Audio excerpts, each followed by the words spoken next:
We move to another zone. What Hmm. is mental health? Mental health, I told you, mental, first, our mentality is distributed in three divisions. Yeah. First is our inner consciousness, that we call it as a chit. Second level is buddhi. Third level is man. So that means whatever is chit is your past memory. Okay. Past memory means in your this life or earlier life, you are carrying some past memories, Okay. which is which is emerging within you at that particular time and Mm. creating a waveform in which Oh, your intellect and emotions work in that direction. okay. यानी कि ये पतंजलि योग सूत्र के अंदर बताया है कि चित्त स्थान जो है, जिसके अंदर हमारी पूर्व मेमोरीज संस्कार होते हैं। मेमोरीज मीन संस्कार, पास्ट मेमोरीज मीन संस्कार। तो पूर्व संस्कार जो होते हैं वो एक वेव फॉर्म के फॉर्म में खड़े होते हैं हर क्षण, हर सांस के साथ। हर सांस में एक आपका पूर्व संस्कार खड़ा होता है, यानी पास्ट मेमोरी, जो आपको अमुक प्रकार से सोचने का और भावना करने के लिए प्रेरित करता है।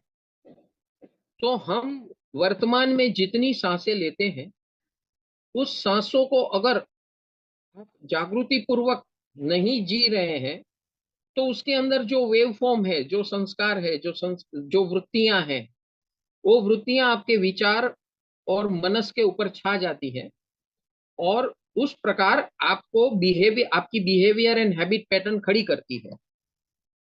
तो this is mental wellness. Wellness यानी क्या?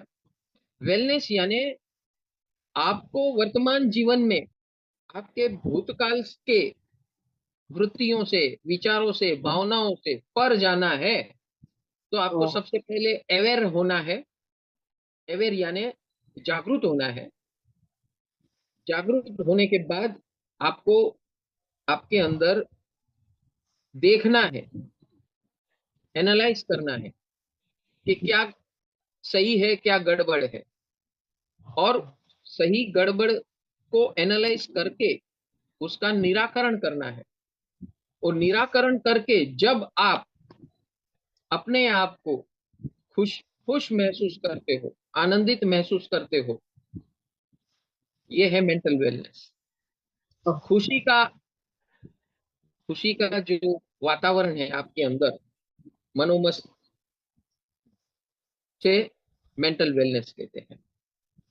That is the state where you are enjoying your mental state at all three levels, at spiritual level, at intellectual level, and at emotional level.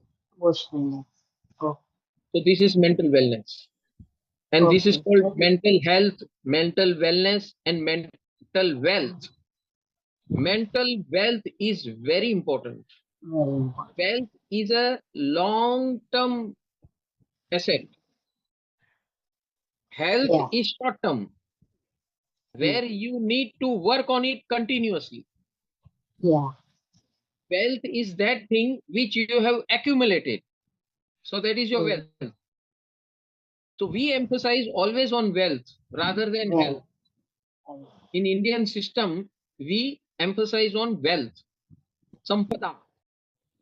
ah, And that sampada, if you maintain it in every moment or every minute or every second or every hour, then automatically your life becomes mentally well, mentally healthy, and mentally wealthy. yeah. So actually, this is your wealth. Yeah. Yeah. Definitely. Oh. हाँ, So this is इसको how it बोलो। is. हाँ, आजकल हम छोटी छोटी बातों में इमोशनली डिस्टर्ब हो जाते हैं, तो उसको बैलेंस कैसे करें? हाँ, अभी मैंने जैसे आपको बताया कि हमारे मेंटल वेलनेस का जो आपका प्रश्न था, उस समय मैंने बताया आपको, पूरी सीक्वेंस बताई कि जो भी हमारे अंदर खड़ा होता है कैसे होता है।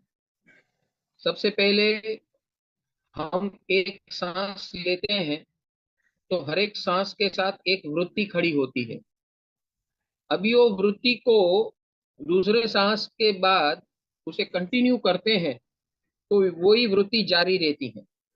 वो वृत्ति के अंदर हमारे विचार और भावना दोनों रहते हैं और हमारी आदतें भी रहती हैं। इसी कहते हैं पूर्व संस्कार।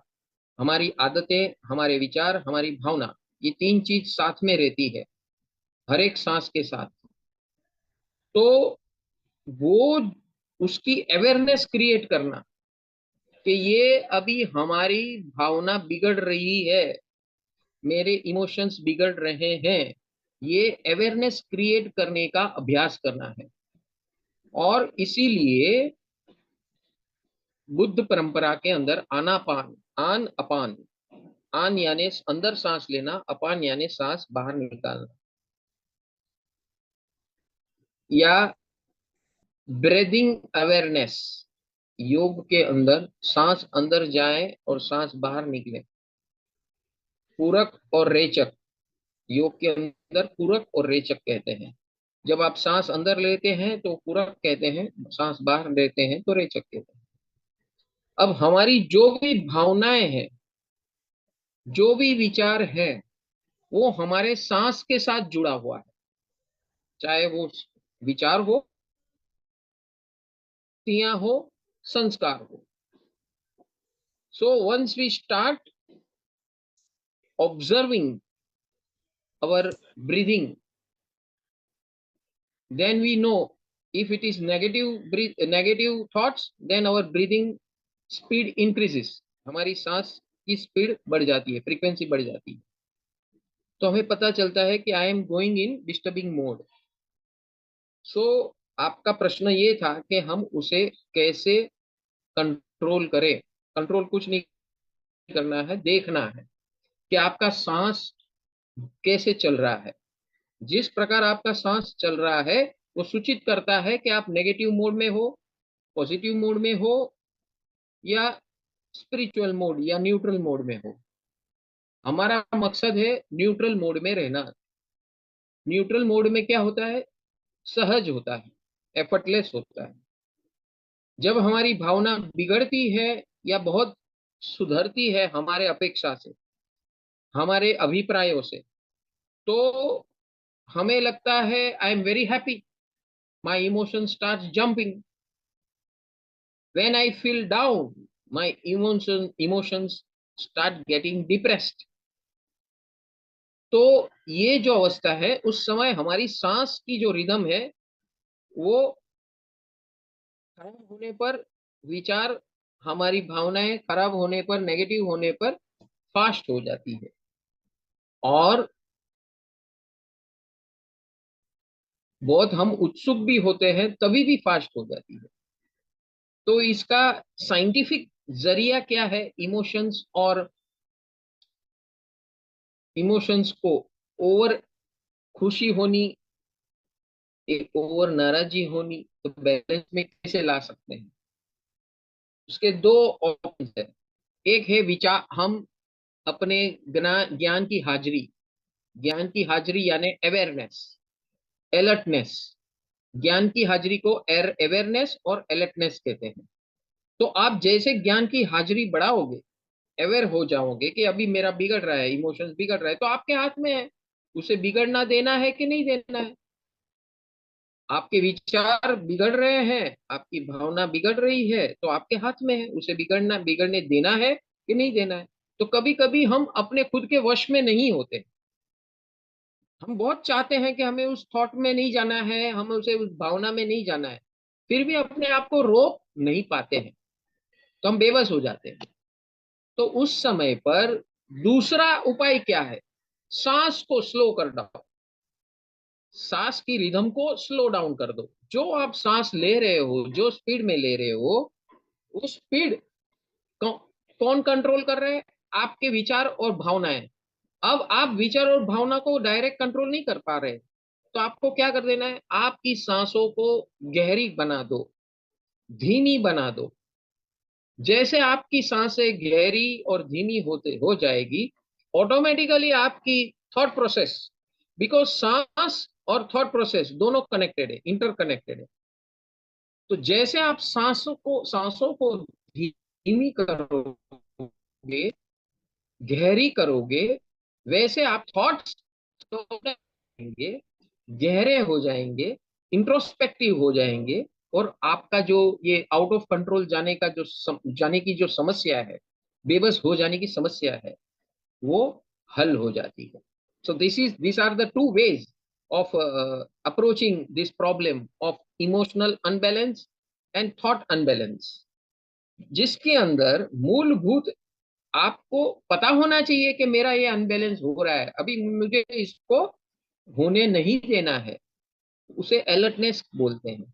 तो ये अलर्टनेस से आप आपके विचारों को डाइवर्ट भी कर सकते हैं, या मैंने जैसे सांसों के माध्यम से उसे स्लो डाउन करना, उसकी असरों से बाहर निकलना, वो रास्ता बताया, वो भी आप कर सकते हैं।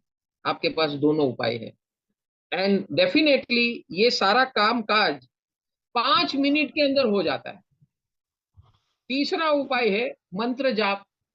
बहुत ही इंटेंस होता है जब हमारी भावना, तो मन को डाइवर्ट करना पड़ेगा, विचारों को डाइवर्ट करना पड़ेगा। तो स्टार्ट फोकसिंग ऑन मंत्र जाप विथ भावधारा, विथ अंडरस्टैंडिंग, विथ समझदारी, विथ डेडिकेशन, विथ डिवोशन।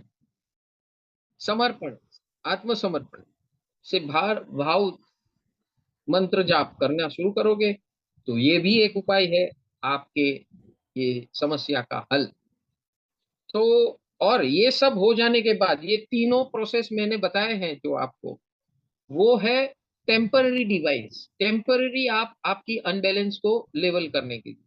लेकिन लॉन्ग टर्म के लिए बार बार ऐसी आपकी परिस्थिति न हो जाए, आपकी भावनाओं की पोजीशन और आपके विचारों की पोजीशन बार बार ऐसे जोन में न चली जाए, इसके लिए आपको सदगुरु की निश्रा में जाकर उसका निराकरण करना होगा, नहीं तो सेल्फ इंट्रोस्पेक्शन में जाकर उसका मूल कारण क्या है वो समझकर उस मूल कारण को निकालना, दिमाग से निकालना, थॉट प्रोसेस से निकालना। जब तक आप ये क्लीनिंग प्रोसेस नहीं करोगे, ये प्रतिक्रमण प्रोसेस नहीं करोगे, डिलीट एंड फॉर्मेट प्रोसेस नहीं करोगे, तब तक आप उससे हमेशा के लिए छुटकारा नहीं पा सकते, क्योंकि वो बार बार इमर्ज होगा, और आपको बार बार ये सांस का कंट्रोल, विचारों का कंट्रोल या डाइवर्शन, ये बार बार करना पड़ेगा। तो ये जो मैंने 3 प्रोसेस बताए, 3 मेथड बताई, जिससे आप इमीडिएटली उसके ऊपर जीत में पा सकते हो, लेकिन लॉन्ग टर्म के लिए आपको अपने आप के ऊपर काम करना पड़ेगा, जिसके अंदर आपको उस वृत्तियों को, उस विचारों को डिलीट करना पड़ेगा। आपके अभिप्रायों को, ओपिनियंसों को, ओपिनियंस आने पूर्व संस्कार, पास्ट इंप्रेशंस, पास्ट एक्सपीरियंसेस, उसको डिलीट करना पड़ेगा। वो डिलीट कर दोगे तो ऑटोमेटिक उसकी असर खड़ी ही नहीं होगी। तो इट इज पास्ट मेमोरी। तो long term solution is deleting, formatting your past memories. In short term solutions मैंने जैसे बताया, diversion of mind, awareness and alertness of mind, and then automatically it will stop. Or third process is deep and slow breathing.